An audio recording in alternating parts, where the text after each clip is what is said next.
एक समय की बात है। एक विशाल जंगल में एक चौड़ी नदी बहती थी। नदी के किनारे एक ऊंचा जामुन का पेड़ था, जिसकी शाखाओं पर काले बैंगनी रसीले जामुन लटकते थे। इस पेड़ पर एक समझदार बंदर रहता था, जिसका नाम था चिंटू।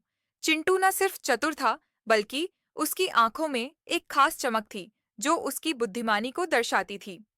वह हर दिन जामुन खाता, नदी के किनारे बैठकर मछलियों को देखता और अपने दिन का आनंद लेता था। लेकिन उस नदी में एक मगरमच्छ रहता था, जिसका नाम था भोलू। भोलू दिखने में भोला भाला था, लेकिन उसका मन लालच और चालबाजी से भरा था। एक दिन भोलू ने चिंटू को पेड़ की सबसे ऊंची डाल पर बैठे हुए देखा। चिंटू एक जामुन तोड़कर बड़े मजे से खा रहा था। भोलू की आंखों में लालच की चमक आ गई। उसने सोचा, अगर मैं इस बंदर से दोस्ती कर लूं, तो मुझे रोज जामुन मिलेंगे। उसने चिंटू को आवाज लगाई, ए बंदर भाई, तुम्हारा नाम क्या है? मैं तुम्हारा दोस्त बनना चाहता हूँ। चिंटू ने नीचे देखा और हंसते हुए कहा, मेरा नाम चिंटू है, और तुम कौन हो? नदी के राजा। भोलू ने मुस्कुराते हुए जवाब दिया, मैं भोलू हूँ, इस नदी का मगरमच्छ। चलो, दोस्ती करते हैं। तुम मुझे जामुन दो और मैं तुम्हें नदी के उस पार की सैर कराऊंगा। चिंटू को भोलू की बातों में कुछ शक हुआ। उसने भोलू को परखने के लिए एक जामुन नीचे फेंक दिया। भोलू ने उसे खाया और जोर से तारीफ की। वाह, ऐसा स्वादिष्ट जामुन मैंने कभी नहीं खाया। तुम सच में मेरे दोस्त बनने लायक हो। इस तरह उनकी दोस्ती शुरू हुई। हर दिन चिंटू भोलू को जामुन देता और भोलू उसे अपनी पीठ पर बिठाकर नदी के उस पार ले जाता। वहां चिंटू को नए नए फल, रंग बिरंगे पक्षी और जंगल की खूबसूरती देखने को मिलती। लेकिन चिंटू हमेशा सतर्क रहता था, क्योंकि उसे पता था कि दोस्ती के पीछे अक्सर कोई न कोई चाल होती है। कई दिन बीत गए। एक दिन भोलू की पत्नी, जिसका नाम गंगा था, उससे पूछा, ये जामुन तुम हर दिन कहाँ से लाते हो? भोलू ने सारी बात बताई कि कैसे वह चिंटू से जामुन लेता है। गंगा की आंखों में लालच की आग भड़क उठी। उसने कहा, अगर यह बंदर इतने मीठे जामुन खाता है, तो इसका दिल कितना स्वादिष्ट होगा।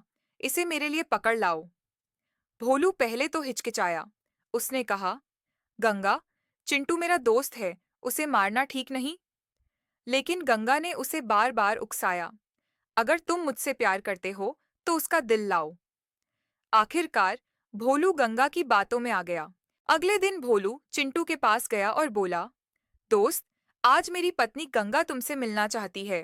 वह तुम्हारे लिए खास मछली पकाएगी। मेरी पीठ पर बैठो, मैं तुम्हें अपने घर ले चलता हूँ। चिंटू को भोलू की आवाज में कुछ अजीब सा लगा। फिर भी उसने भोलू की चाल को समझने के लिए हाँ कह दी। वह भोलू की पीठ पर बैठ गया। जैसे ही वे नदी के बीच में पहुंचे, भोलू ने हंसते हुए कहा, चिंटू, सच तो यह है कि मेरी पत्नी तुम्हारा दिल खाना चाहती है। अब तुम बच नहीं सकते। यह सुनकर चिंटू के होश उड़ गए। नदी का पानी ठंडा था और भोलू के दांत उसकी पीठ के पास चमक रहे थे। लेकिन चिंटू ने हिम्मत नहीं हारी। उसने दिमाग लगाया और हंसते हुए कहा, अरे भोलू, तुमने पहले क्यों नहीं बताया? मेरा दिल तो पेड़ पर ही छूट गया है। मैं उसे जामुन के साथ रखता हूँ, ताकि वह मीठा बना रहे। चलो, वापस चलते हैं, मैं उसे ले आता हूँ। भोलू को चिंटू की बात सच लगी। उसने सोचा, वह तुरंत किनारे की ओर मुड़ा। जैसे ही वे किनारे पर पहुंचे, चिंटू तेजी से पेड़ पर चढ़ गया और ऊपर से चिल्लाया, भोलू, तुम्हें क्या लगा? मैं अपना दिल पेड़ पर छोड़ दूंगा? तुम्हारी चाल समझ में आ गई थी। अब कभी मेरे पास मत आना। चिंटू की चतुराई ने उसे संकट से बाहर निकाला। भोलू को अपनी मूर्खता पर गुस्सा आया और वह जोर जोर से दहाड़ा, लेकिन चिंटू पेड़ की ऊंची डाल पर सुरक्षित था। चिंटू ने ऊपर से कुछ जामुन फेंके और कहा, ये लो, आखिरी बार जामुन खा लो। यह कहानी का सबक है कि लालच हमेशा हारता है।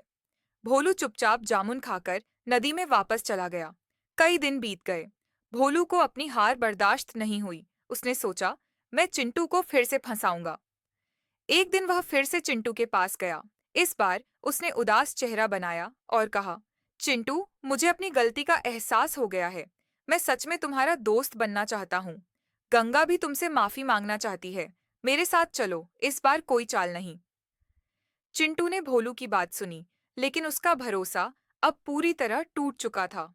उसने कहा, भोलू, धोखे की दोस्ती कभी सच नहीं होती। तुमने एक बार मुझे धोखा देने की कोशिश की, अब दूसरी बार मौका नहीं दूंगा।